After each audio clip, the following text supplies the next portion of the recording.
feel. It's experience. very membranous and biological and Biological. yeah. Well, it's life, isn't it? Yeah, unbelievable. Wow, Infusing spirit into life. amazing. And yet there's this whole kind of, I experienced this whole kind of ability maybe 2/3 of the way through to shift all of that into how it relates to public safety, which is a strange thing. Yeah, but like how that all really, the interconnectedness, when you just said it's all connected, I'm just thinking like, I don't know, I couldn't even put words to it. It would take me an hour, and it like turned into all these themes of how we feel pain and how we can pull our awareness to different parts, to dissolve that idea of pain from the first, alchemical process and all of these things, the ability within the memory of our biology to manipulate this. Good for Incredible. you. Okay. You get a gold star. My head feels like it's like a hammerhead shark. Oh. I feel like my eyes are right here. Turn into a hammerhead. I should get something for that. Some variation of SpongeBob. Exactly. Oh my That's God. right. But inside the Yeah. inside, absolutely. That is just so simply put. Like Okay. that. So what do you suppose is next?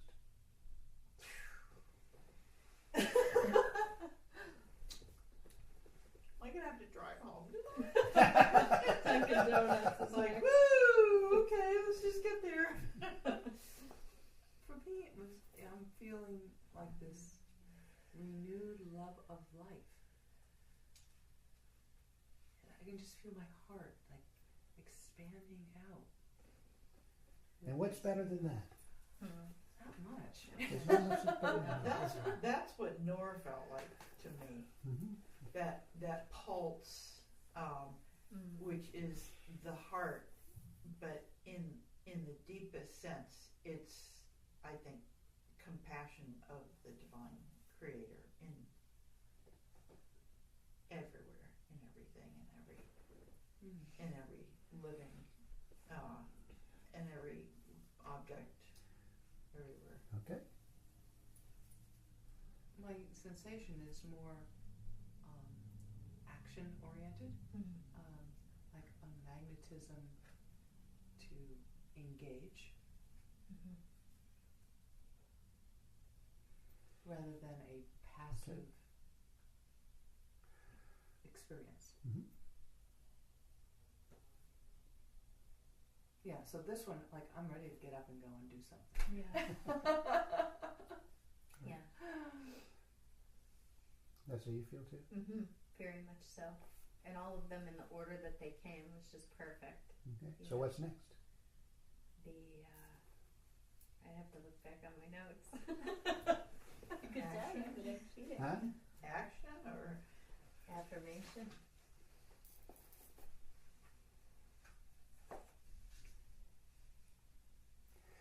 Use your intuition and tell me what the next practice is. I'll use my intuition.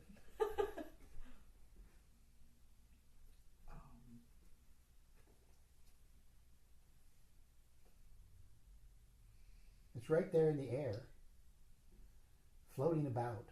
It's right there. I can see it. Sour? I'm going to move over to there. Melissa Ware? No. But that was We could do that, but no. manifestation. Yeah, no. It's obvious. Only one practice that it could be. Because we're at the end of the day. What do you do at the end of the day? From the very beginning, the class, what did he say you do at the end of the day? Oh, you do. Well, you do skull again, or boy, we're bad. You're bad. It's, yeah. A regular Zikr. Okay, I'm taking your scar back.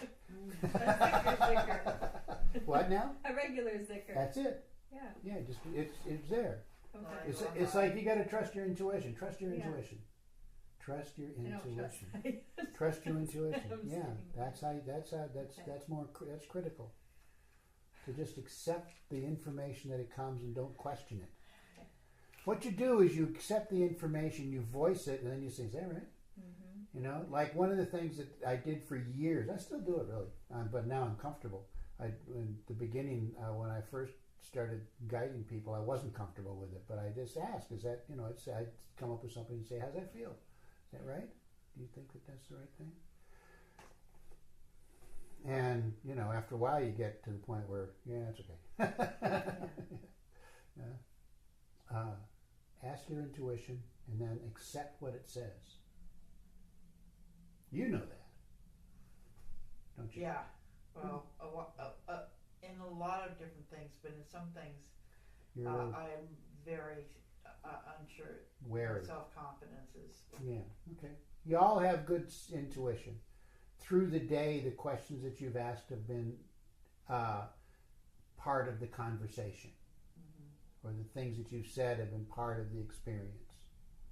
That's what I want to make sure that you that you grasp. It's not just me. We're teaching one another, or we're enhancing one another. Would be a better way to put it. Okay. All right.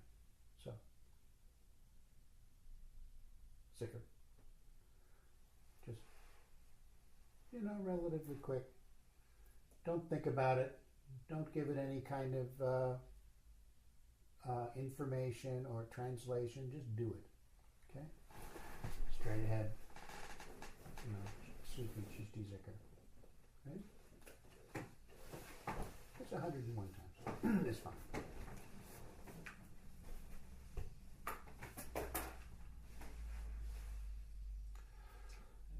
La ilaha illallah, la ilaha illallah, la ilaha illallah, la ilaha illallah, la ilaha illallah, la ilaha illallah, la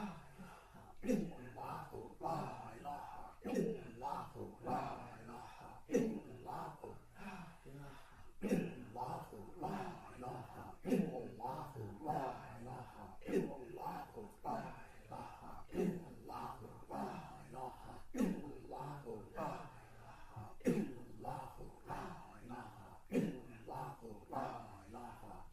illallah,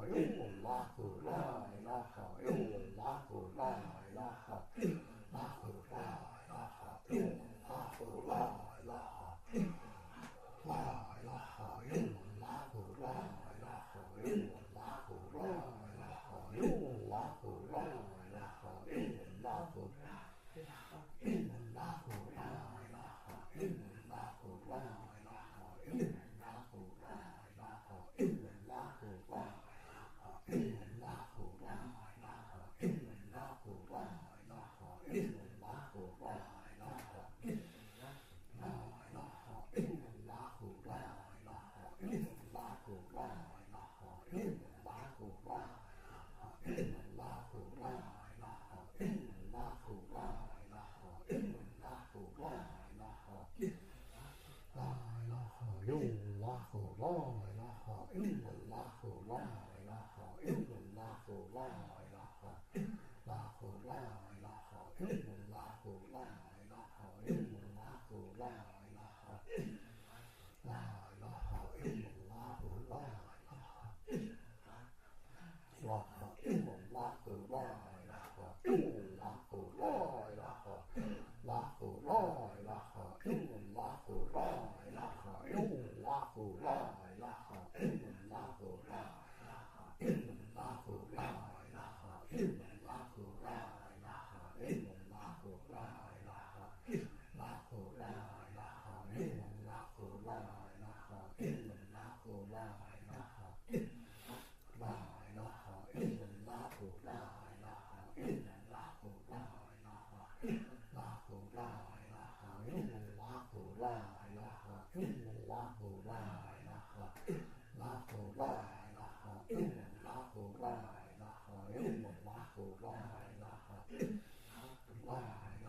illallahu la ilaha illallahu la ilaha illallahu la illallahu la ilaha illallahu la ilaha illallahu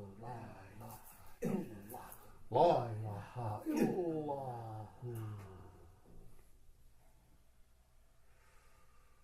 So exhale la ilaha, inhale illallah.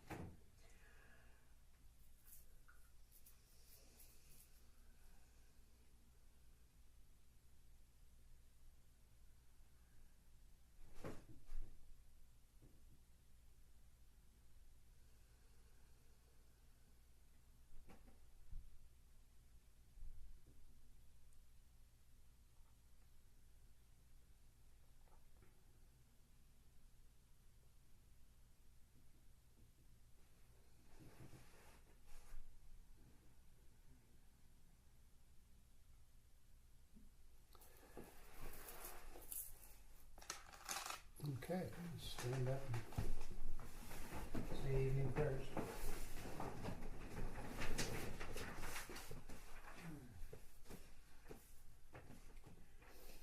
O thou who art the perfection of love, harmony, and beauty, and Lord of heaven and earth, open our hearts that we may hear thy voice, which constantly comes from within.